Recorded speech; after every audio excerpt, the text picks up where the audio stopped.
Hello दोस्तों, आप सभी का अपने YouTube channel best education centre में हार्दिक स्वागत है। दोस्तों, अब तक से हमने 10वीं क्लास के 2 चैप्टर का सारे क्वेश्चन का सॉल्यूशन कर लिया है। आज हम पढ़ने वाले हैं अध्याय 3, जो कि 2 चर वाले रैखिक समीकरण युग्म पर आधारित है कि इसमें हम किस प्रकार से 2 चर वाले रैखिक समीकरण को ग्राफीय विधि से और अन्य बीजगणितीय रूप में अन्य विधि से हल करेंगे। तो हम शुरू करते हैं। दोस्तों, रैखिक समीकरण क्या होता है? ठीक है, चर के बारे में तो आपने पहले भी जानते हो कि चर क्या होता है। जो वेरिएबल हो, यानी जैसे x, y, z, जिसका मान जो है परिवर्तनीय हो। तो इसमें क्या है कि 2 चर यानी कि x और y या फिर a और b या फिर p और q के साथ में एक हम इक्वेशन बनाते हैं। तो वह समीकरण जिसको ax plus by plus c बराबर 0, ये इसका व्यापक रूप है। यानी वह समीकरण जिसको x plus by plus c बराबर 0 के रूप में लिखा जा सकता है, जहां a, b और c क्या होनी चाहिए? वास्तविक संख्या है। और a और b जो है 0 नहीं होनी चाहिए। ठीक है, क्योंकि अगर a 0 हो जाए तो फिर ये पूरा ax 0 हो जाएगा मल्टीप्लाई होके, तो सिर्फ b, y और c रह जाएगा, तो सिर्फ एक ही चर रह जाएगा ना। और अगर b 0 हो जाता है तो by 0 हो जाएगा, तो फिर x प्लस c हो जाएगा, यहाँ भी फिर एक चर वाला हो जाएगा। यानी 2 चर वाले रैखिक समीकरण अब वो नहीं रह जाएगा। तो इस प्रकार के ये 2 चर x और y में एक रैखिक समीकरण कहा जाता है। इसका जो व्यापक रूप है x plus by plus c के रूप में लिखा जाता है। जैसे मान चलिए कि हमने ले लिया 2x माइनस 5y बराबर 12। हमने एक समीकरण ले लिया। ये क्या है? एक रैखिक समीकरण का रूप है। इसको हम इस प्रकार से भी लिखते हैं 2x माइनस 5y, और ये 12 जो है जब इधर आएगा तो माइनस का 12 हो जाता है और 0। तो ये जो फॉर्मेट अभी हमने लिखा है व्यापक रूप, ये इसी फॉर्मेट का हिस्सा है। तो इस प्रकार के जो है समीकरण हम क्या कहते हैं? रैखिक समीकरण। और इसको हम इस प्रकार से भी हम लिखते हैं। तो अब इसमें अगर हमें लिखना हो कि a बराबर कितना है, तो x का गुणांक a है और यहाँ पर x का गुणांक क्या है? 2 है। उसी प्रकार से b जो है y का गुणांक है, तो y का गुणांक यहाँ पर क्या है? माइनस का 5 है। माइनस और प्लस को साथ में ध्यान में रखना है। उस तरीके से c कितना है? माइनस का 12। यानी x का गुणांक हमारा a की वैल्यू हो जाती है, और y का जो गुणांक है वो b की वैल्यू, और c जो है अचर पद, उसको लिखते हैं। अब आते हैं कि रैखिक समीकरण का जो है कुछ क्या कंडीशन होता है कि 2 चर वाले रैखिक समीकरण ax plus by plus c बराबर 0 का प्रत्येक हल x, y इस समीकरण को निरूपित करने वाली रेखा के एक बिंदु का संगत होता है। यानी कि x और y का ऐसा मान ले, यानी कि यहाँ पर x और y का कोई ऐसा वैल्यू ले जो LHS को जब हम सोल्व करें तो ये 12 के बराबर आ जाए, यानी RHS के बराबर में आ जाए, तब वो क्या होगा? संगत होगा। ठीक है, अदरवाइज क्या हो जाएगा? असंगत हो जाएगा। जैसे हम एक समीकरण ले लेते हैं। हमने लिखा x प्लस वाई बराबर 10। ठीक है, अब यदि x बराबर 6 लेते हैं और y बराबर 4 लेते हैं, तो 6 और प्लस 4 मिलाकर 10 हो जाएगा। यानी कि हम कह सकते हैं कि इसको इस प्रकार से मैं आपको लिख के दिखाता हूँ। LHS जब हम लेंगे x प्लस वाई बराबर 6 प्लस 4, यानी कितना हो जाएगा? 10, जो कि इस RHS के बराबर है। और इस प्रकार से हम कह सकते हैं कि जो x, y की जो वैल्यू है, यानी 6 और 4 क्या है? एक बिंदु का संगत होता है। ठीक है, एक रेखा को निरूपित करेगा और उसमें एक बिंदु बनेगा, जिस प्रकार से हम उसको ग्राफ पे निरूपित करेंगे। और यदि मैं कहूँ कि इसी समीकरण में x बराबर 1 लिया जाए और y बराबर 5 लिया जाए, तो क्या 1 प्लस 5 10 के बराबर में आएगा? नहीं आएगा। जब आप इसको सोल्व करोगे LHS लेकर, यानी लेफ्ट हैंड, और ये RHS राइट हैंड होता है, तो x प्लस वाई बराबर 1 प्लस 5 यानी 6 हो जाएगा, जो कि RHS के बराबर नहीं है।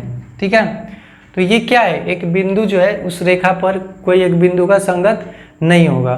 तो आई होप ये क्लियर हो गया होगा। बस इसमें इतना ध्यान रखना कि रैखिक समीकरण का जो व्यापक रूप होता है x plus by plus c होता है, और इसको इस प्रकार से हम अलग अलग a b c का मान निकालते हैं, जो आगे आपके जो एक्सरसाइज आएंगे उसमें हेल्प मिलेगा हमें क्वेश्चन सोल्व करने में। अब हम पढ़ते हैं रैखिक समीकरण युग्म के बारे में कि रैखिक समीकरण युग्म क्या होता है। तो रैखिक समीकरण युग्म का मतलब होता है दो रैखिक समीकरण का जोड़ा, ठीक है। जब दो रैखिक समीकरण का हम पेयर लेते हैं तो हम उसको रैखिक समीकरण युग्म कहते हैं। तो जिस प्रकार से मैंने अभी बताया कि रैखिक समीकरण युग्म क्या होते हैं, दो चरों में रैखिक समीकरणों के युग्म को हम रैखिक समीकरण युग्म कहते हैं। तो यदि दो चर x और y है तो उसमें रैखिक समीकरण का युग्म का जो व्यापक रूप होता है, जैसे एक रैखिक समीकरण का व्यापक रूप क्या था, ax plus by plus c बराबर 0।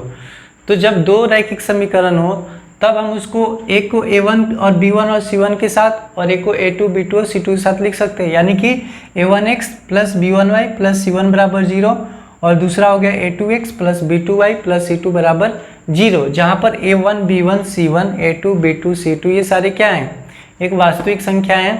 और a1 square plus b1 square जो है या फिर a2 square plus b2 square जो है 0 के बराबर नहीं होनी चाहिए, क्योंकि अगर 0 हो गया तो दो चर वाले रैखिक समीकरण नहीं हो पाएंगे, ठीक है। तो इस प्रकार से हम जैसे एग्जाम्पल लेते हैं, जैसे हमने एक इक्वेशन ले लिया 2x प्लस वाई बराबर 10, ठीक है। या इसको बराबर वाले को इधर लाते हैं और इस फॉर्मेट में लिख लेते हैं, ठीक है। और हमने लिखा x माइनस वाई माइनस 2 बराबर 0, ठीक है। इस प्रकार से दो इक्वेशन ले लिया। तो अब अगर इसमें हमसे पूछा जाए कि a1 कितना है, तो अगर ये इक्वेशन 1 हम ले लेते हैं और अगर इसको 2 ले लेते हैं तो इस आधार पर ये जो है पहला a1 जो x का गुणांक है कितना हो जाएगा 2, b1 का मान y का गुणांक, यहाँ पर कुछ नहीं है तो क्या हम लेंगे 1 और c1 क्या लेंगे कांस्टेंट जो 10 है, लेकिन 10 के साथ क्या है माइनस लगा हुआ है तो हम -10 के साथ लिखेंगे, ठीक है। उस तरीके से अगर ये दूसरा इक्वेशन है तो यहाँ पे a2 b2 और c2 प्राप्त होंगे। तो a2 बराबर क्या है, x का गुणांक यहाँ कुछ नहीं होता है तो 1 होता है, क्योंकि 1 के साथ आप किसी भी संख्या को चर या अचर को अगर मल्टीप्लाई करोगे तो सेम वही जो है प्राप्त हो जाता है। उस तरीके से यहाँ पर जो b2 होगा y का गुणांक कुछ नहीं तो 1 है, लेकिन माइनस के साथ है तो -1 हो जाएगा और c2 का मान क्या हो जाएगा -2। तो इस प्रकार से जो है रैखिक समीकरण युग्म जो है ये एक तरीके से रैखिक समीकरण युग्म का क्या हो गया, ये बीजगणितीय रूप हो गया, ठीक है। ये क्या है, बीजगणितीय रूप है।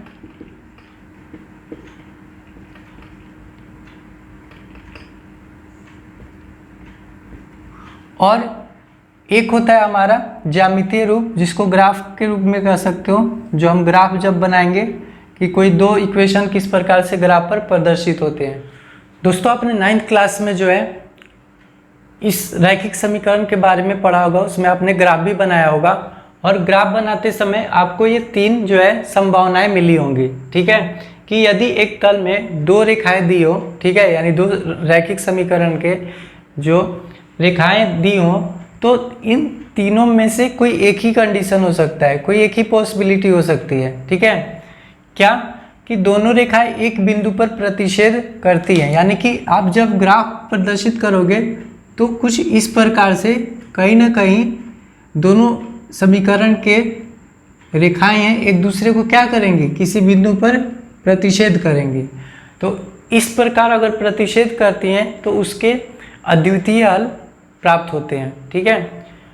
दूसरा संभावना हो सकता है कि दोनों रेखाएं प्रतिच्छेद नहीं करती, यानी कभी भी वो प्रतिच्छेद नहीं करेंगे। और प्रतिच्छेद कब नहीं करेंगे, जब पैरेलल हो यानी समांतर हो, ठीक है। जैसे आयत की जो दोनों आमने सामने की भुजाएं होती है वो क्या होती है, समांतर होती है, ठीक है। वो कभी एक दूसरे को क्रॉस नहीं करेंगी। मतलब कुछ इस प्रकार से एक रेखा ये है और दूसरा ये है, ये आपस में कभी भी एक दूसरे को क्रॉस नहीं करेंगे, ठीक है। तो दूसरे कंडीशन ये हो सकता है कि वे दोनों क्या है, समांतर है। तो इस कंडीशन में जो दोनों समीकरण है रैखिक समीकरण युग्म है उसमें x और y का मान जो है हम नहीं निकाल सकते। तीसरा कंडीशन है कि जब दोनों रेखाएं संपाती होती हैं, ठीक है। संपाती का मतलब होता है हो सकता है कि आपने जो ग्राफ बनाया उसी लाइन पर जो है दोनों समीकरण का जो है लाइन प्राप्त होता है, यानी कि एक का भी और दूसरे का भी इसी पर प्राप्त हो रहा है। यानी कि पहले रैखिक समीकरण का जहाँ जहाँ पॉइंट x और y का मिल रहा है वही जो है दूसरे समीकरण का भी पॉइंट मिल रहा है। तो इस प्रकार से जो है वो संपाति प्राप्त होती है और इसके अनेकों हल प्राप्त होंगे, क्योंकि जिस पॉइंट पर पहले का प्राप्त हो रहा है उसी पॉइंट पे दूसरे का प्राप्त हो रहा है। तो इस प्रकार से जो है हमारे पास ये 3 संभावनाएं हो सकती हैं। तो इन तीनों संभावनाओं को मैं एग्जाम्पल के द्वारा आपको समझाता हूँ और साथ में आपको ये हेल्प भी मिलेगा एक्सरसाइज 3.1 करने में, ठीक है। तो पहले संभावना के अनुसार जो है दो रेखाएं एक दूसरे को प्रतिच्छेद करेंगी, यानी कुछ इस प्रकार से वो एक दूसरे को कहीं ना कहीं पर प्रतिच्छेद करेंगी। तो इसके एग्जाम्पल लेते हैं। जैसे मान के चलो कि हमने एक समीकरण ले लिया x + y = 2 और x - y = 0, ठीक है, इस प्रकार से ले लिया। तो इसके हम सोल्व करते हैं कि किस प्रकार से प्राप्त होंगे। तो x + y, पहले इसको समीकरण 1 मान लेते हैं और इसको मान लेते हैं 2। तो सबसे पहले समीकरण 1 में x + y बराबर क्या है, 2 है। तो हम x बराबर y बराबर क्या लिख सकते हैं, x को उधर भेजेंगे तो क्या हो जाएगा 2 - x, ठीक है। अब इसका क्या बनाएंगे, सारणी बनाएंगे, टेबल बनाएंगे। ये आपने 9th में भी पढ़ा होगा, तो यहाँ पर x और y लेते हैं। अब देखो यहाँ पे अगर मान के चलो कि x के जगह पे 0 रखूँ, यानी कि मैं कह रहा हूँ कि x बराबर 2 माइनस और x बराबर 0 रखूँ, यानी 2 माइनस x के जब 0 रखूँ तो y का मान क्या आएगा 2, यानी कि जब x का मान हमने 0 रखा तो y का मान क्या आ गया 2। उसी प्रकार से जब मैं x का मान के चलो 1 रखता हूँ, तो जब हम 1 रखेंगे तो 2 में से 1 जाएगा तो क्या बचेगा 1, और जब हम 2 रखते हैं तो 2 में से 2 गया तो क्या बचेगा 0, यानी कि जब हमने 2 रखा तो क्या आ गया 0। तो ये समीकरण 1 के लिए हो गया। अब समीकरण 2 के लिए इसी प्रकार से करेंगे। समीकरण 2 में क्या है कि x - y = 0 है, तो x बराबर क्या हो जाएगा y, यानी कि ये उधर जाके +y हो जाएगा, यानी y। अब यहाँ पर जब हम से लेंगे, इधर लेंगे x और ये हो गया y, और x बराबर y का मतलब ये होगा कि अगर x 0 रखूँगा या y 0 रखूँगा तो x 0 हो जाएगा, ये 1 तो 1, ये 2 तो 2, इस प्रकार से, है ना। तो 2 समीकरण के लिए हम 2 जो है सारणी बना लेते हैं इस प्रकार से सोल्व करके। अब ग्राफ पेपर पर हम इस प्रकार से ग्राफ प्रदर्शित करते हैं। ये मान कुछ भी रख सकते हो, ठीक है, ये आपकी मर्जी है कि आप कितना मतलब सोल्व करने में आपको कोई ऐसा वैल्यू रखो ताकि इजी हो, जल्दी से सोल्व हो जाए, ठीक है। ये O पॉइंट यानी 0, ये x एक्सिस होता है और ये होता है हमारा y एक्सिस। अब 0 O से इधर जो है राइट साइड में केंद्र बिंदु से राइट साइड का जो होता है धनात्मक संख्याएं होती है, यानी कि पॉजिटिव नंबर, और इधर क्या होता है नेगेटिव नंबर, ठीक है। उसी तरीके से ऊपर की तरफ पॉजिटिव नंबर और नीचे की ओर नेगेटिव नंबर, ठीक है। जितनी आपकी ज़रूरत है, आवश्यकता है, उसके अनुसार आप इसमें ले सकते हो। तो पहले समीकरण के लिए हम जो है ग्राफ बनाते हैं। x में 0 तो y में कितना है 2, तो x अक्ष में 0 कहाँ है, यहाँ पर है, और y में 2 कहाँ पे, यहाँ पे है। तो अब 0 से 2 पे जाओगे, यानी कि ये पॉइंट कहाँ पे हो गया, यहाँ पर। तो इसको हम लिख लेते हैं क्या 0 और 2, पहले x का लिखते हैं फिर y का लिखते हैं। x में 1, y पे 1, तो x में 1 कहाँ है, यहाँ पर, और y में 1 कहाँ है, यहाँ पर। तो स्केल से जब आप यहाँ पर आओगे तो ये यहाँ पर पॉइंट मिलेगा, और ये क्या हो गया x में 1 और y में 1, ठीक है। अब x में 2 और y में 0, तो x में 2 यहाँ पर है और y में 0 यहाँ पर है, यानी कि हम यहाँ पर आ गए। ये हो गया 2 और 0। अब स्केल द्वारा हम क्या करेंगे कि इसको मिला देंगे, ठीक है। इस पॉइंट को आप मिलाओगे कुछ इस प्रकार से मिल जाएगा, और इसका नाम जो भी इक्वेशन है रख देना यहाँ पे x + y = 2। ये पॉइंट का वैल्यू भी लिख लेना, ठीक है। अब दूसरे समीकरण के लिए x में 0 y में 0, यानी कि यहाँ पर ये हो गया 0 और 0, x में 1 और y में 1, तो x में 1 y में 1 यानी कि यहीं पर, और x में 2 y में 2, तो x में 2 यहाँ पर है और y में 2 कहाँ पर है, तो इस 2 और 2 के सामने हम यानी इस पॉइंट पर, तो ये कुछ यहाँ प्राप्त होगा। आप स्केल से देख लेना, ठीक है, बिल्कुल सीधे सीधी रेखाएं होंगी। तो अब यहाँ पर प्राप्त हो गया 2 और 2, ठीक है, x में 2 और y में 2, तो ये इस पॉइंट पे। आप इसको भी क्या करना, इसको फिलहाल में मिटा देते हैं, इस प्रकार से रेखा खींच लोगे, इसका मान था 1 1। तो आप देखोगे कि ये जो है इस पॉइंट पर ये रेखा और ये रेखा एक दूसरे को क्या कर रही हैं, प्रतिच्छेद कर रही है, और कहाँ पे प्रतिच्छेद कर रही हैं, 1 1 पर, यानी कि इसके x और y का मान क्या होगा, 1 होगा, ठीक है। 1 और 1 इसका आंसर है। कैसे, 1 और +1 कितना होता है, 2, और 1 में से 1 माइनस करोगे तो क्या होगा, 0, ठीक है। तो इसका एक अद्वितीय हल प्राप्त होता है, और इस समीकरण को भी हम लिख लेंगे x - y = 0, ठीक है। और ग्राफ पर पेंसिल से क्लीन, बिल्कुल अगर ग्राफ आता है बनाने के लिए तो बनाना, ताकि फुल मार्क्स मिले। जहाँ जहाँ पॉइंट आप लेते हो उन सब पॉइंट की वैल्यू नोट डाउन करना, और जिस इक्वेशन का लाइन है उस इक्वेशन को भी उस लाइन पर प्रदर्शित कर लेना, ठीक है। तो ये था हमारा पहला कंडीशन। इसी के अकॉर्डिंग हम जो है बाकी के 2 कंडीशन देखते हैं किस प्रकार होता है। दूसरा जो संभावना है कि दोनों रेखाएं प्रतिच्छेद नहीं करती, अर्थात समांतर होती हैं, ठीक है। मतलब कुछ इस प्रकार से वो बनेंगी, एक रैखिक समीकरण का ये लाइन और एक रैखिक समीकरण का ये लाइन, और एक दूसरे को कभी प्रतिच्छेद नहीं करेंगी, या फिर कुछ इस प्रकार से एक दूसरे को कभी प्रतिच्छेद नहीं करेंगे। तो इस कंडीशन में क्या होता है कि जो चर का मान है यानी x और y का मान हम ज्ञात नहीं कर सकते, ठीक है, उनका कोई हल प्राप्त नहीं होता। तो एक एग्जांपल लेते हैं, जैसे हमने ले लिया 2x + y = 4, ठीक है, और एक ले लिया हमने 4x + 2y = 5। तो इस प्रकार से हमने ले लिया, ठीक है। या फिर यहाँ पर ले लेते हैं 6, थोड़ा इजी हो जाएगा, ठीक है। तो अब इसको हम एक एक करके सोल्व करते हैं। इसको हम इक्वेशन 1 मान लेते हैं और इसको इक्वेशन 2। तो समीकरण 1 के लिए हम क्या करेंगे, उसी प्रकार से जैसे पिछला वाला क्वेश्चन है, समीकरण 1 के लिए या समीकरण 1 में तो 2x + y = 4 है, तो y बराबर क्या हो जाएगा, 4 - 2x हो जाएगा, क्लियर।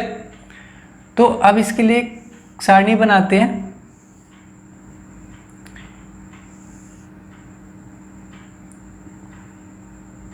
कई बार स्टूडेंट्स पूछते हैं कि यहाँ पर हम कितने लें, तो आप 2 3 4 यही ले लो, जितना आपको मतलब बनाने में, ग्राफ बनाने में क्लीन होनी चाहिए, ठीक है। इतना भी ज़्यादा मत ले लो ताकि हर पॉइंट जो है बिल्कुल नज़दीक नज़दीक हो जाए और क्लियर ना दिख पाए।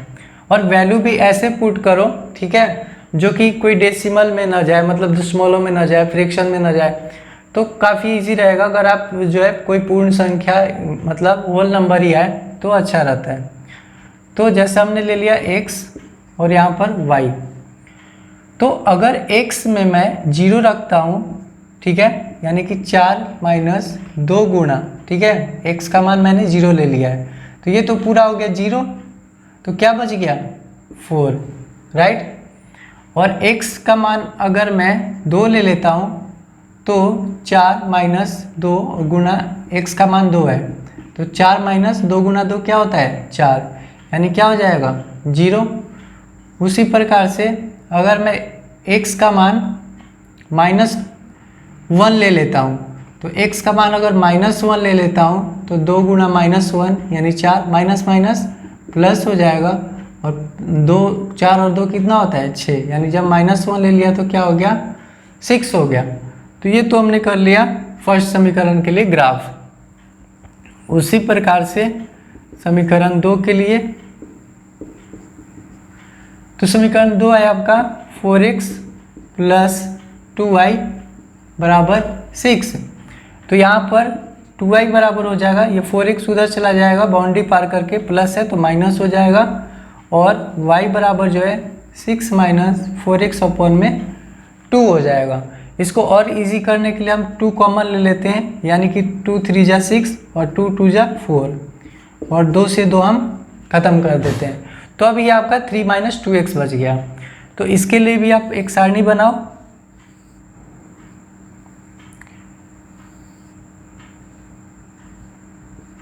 यहाँ पर x और यहाँ पर y। तो दोस्तों अगर x का मान हम यहाँ पे 0 रखते हैं तो ये 2 गुना 0 2 हो गया, और 3 में से 0 माइनस होगा तो क्या बचेगा 3। उस तरीके से अगर हम 1 लेते हैं तो 2 1 जा 2, और 3 में से 2 माइनस होगा तो क्या बचेगा 1।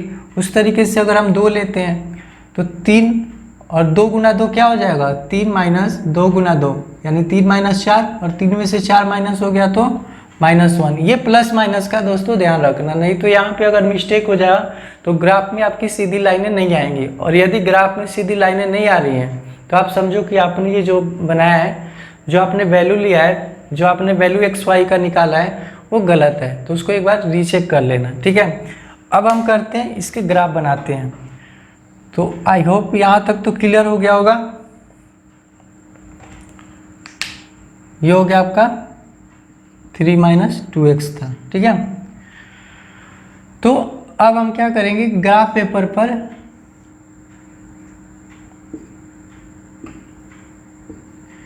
x एक्सिस और y एक्सिस 0, इधर का पॉजिटिव पॉइंट, इधर का नेगेटिव पॉइंट, इधर का पॉजिटिव पॉइंट,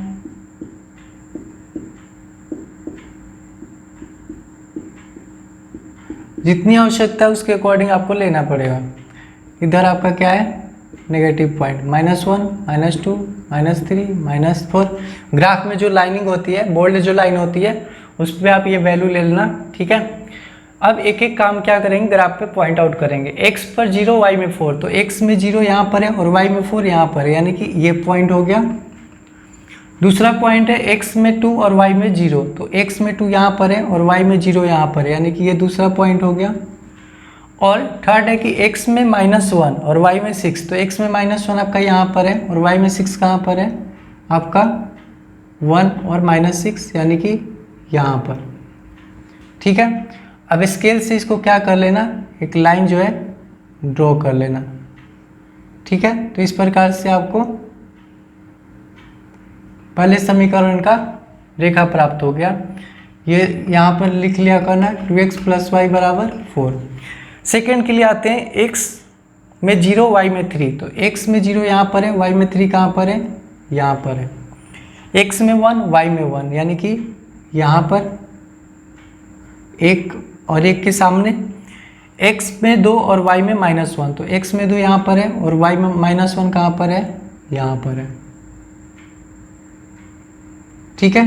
तो आप देख रहे होंगे कि ये जो लाइन है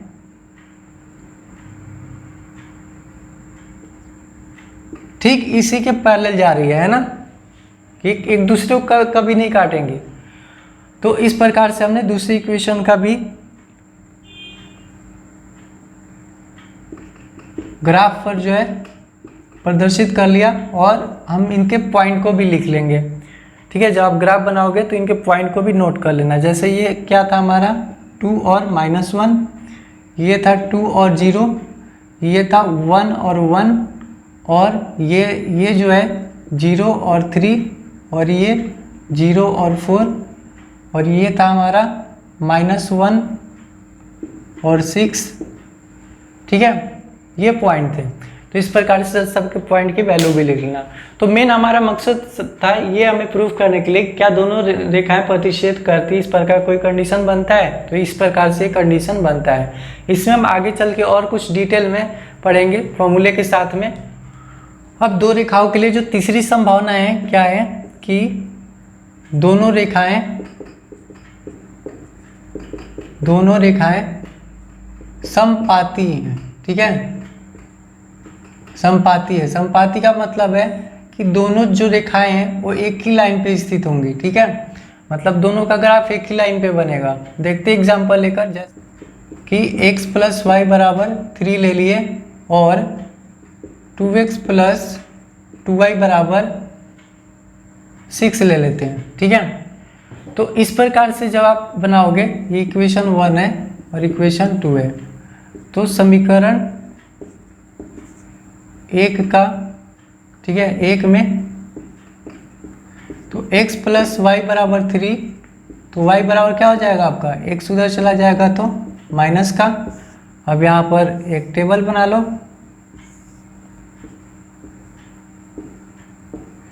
यहाँ पे x लिख लो और यहाँ पे y लिख लो। अब x में मान चलो 0 ले लिए, तो 3 में से 0 गया तो 3, x मान चलो हमने ले लिया 2, तो क्या हो जाएगा, 3 में से 2 माइनस हुआ तो 1, x में मान चलो हमने 3 ले लिया, तो 3 में से 3 माइनस होगा तो 0, ये हो गया।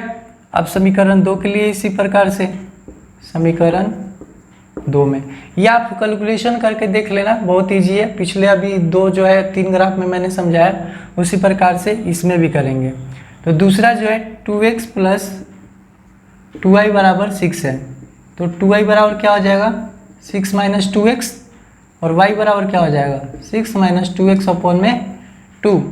तो इसका भी सारणी बना के देखते हैं।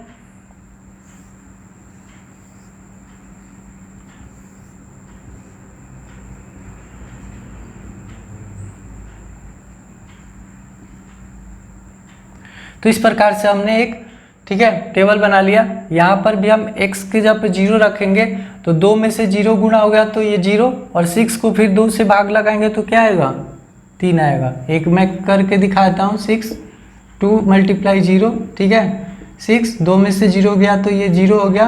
अब 2 से भाग लगाएंगे तो क्या होगा, 3। तो इस प्रकार से जब हमने x का मान 0 लिया तो y का मान 3 आया। x का मान 2 लेते हैं तो 2 × 2 कितना होता है, 4, और 6 में से 4 माइनस होगा तो 2, और 2 को फिर ये नीचे 2 से भाग लगाएंगे। देखो 2 × 2 तो 6 - 4 अपन में 2, 6 में से 4 गया 2, 2 अपन में 2 1, तो 1 आया, ठीक है। उसी प्रकार से हम 3 ले लेते हैं, तो जब हम 3 लेते हैं, या 4 ले लो, 5 ले लो, कुछ भी ले लो, तो 2 × 3 अपन में 2, तो 6 - 2 × 3 हो गया 6 और 2, तो ये हो गया दोस्तों 0, और 0 को हम किसी संख्या से भाग लगाएंगे तो क्या हो जाएगा, 0।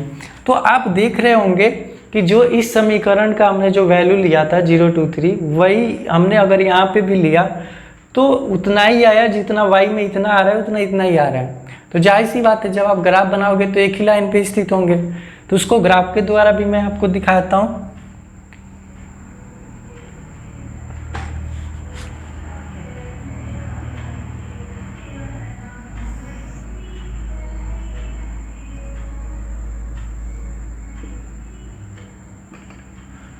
तो इस प्रकार से हम x x', y y', ये 1 2 3 4, इधर का नेगेटिव नंबर -1 -2 -3, इधर 1 2 3 4, इधर 1 2 3 माइनस का, ठीक है। जो सेंटर पॉइंट होता है 0 होता है, उसके राइट साइड पॉजिटिव, इधर नेगेटिव, ऊपर पॉजिटिव नीचे नेगेटिव, ये ध्यान रखना, ठीक है। अब जो फर्स्ट और सेकंड तो वैसे दोनों सेम ही है, तो x में 0 और y में 3, तो x में 0 y में 3 कहाँ पर है, यहाँ पर है, ये हो गया 0 और 3। दूसरा है 2 और 1, तो x में 2 यहाँ पर और y में 1 यहाँ पर, तो 2 और 1 के सामने यानी कि यहाँ पर एक पॉइंट लगाएंगे हम, 2 और 1। x में 3 और y में 0, तो x में 3 यहाँ पर है और y में 0 यहाँ पर है, तो ये एक पॉइंट बन गया जो कि 3 और 0 का हो गया।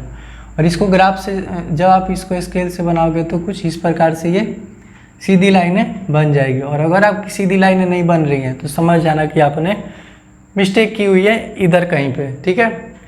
दूसरा का भी सेम वही होगा, आप देख सकते हो, क्योंकि यहाँ पर भी 0 3 2 1 और 3 0 प्राप्त हो रहा है। तो इस प्रकार से हम देख रहे हैं कि दोनों समीकरण का ग्राफ जो है दोनों समीकरण का जो ग्राफ है एक ही लाइन पर स्थित है, यानी ये कंडीशन बन रहा है, यानी क्या है, समपाती है, समान अनुपात में है। जो इसका अनुपात है वो यहाँ इसका अनुपात है ना। तो इसको हम यहाँ पे समीकरण लिख लेते हैं x + y = 3 और यहाँ पर लिख लेते हैं 2x + 2y = 6।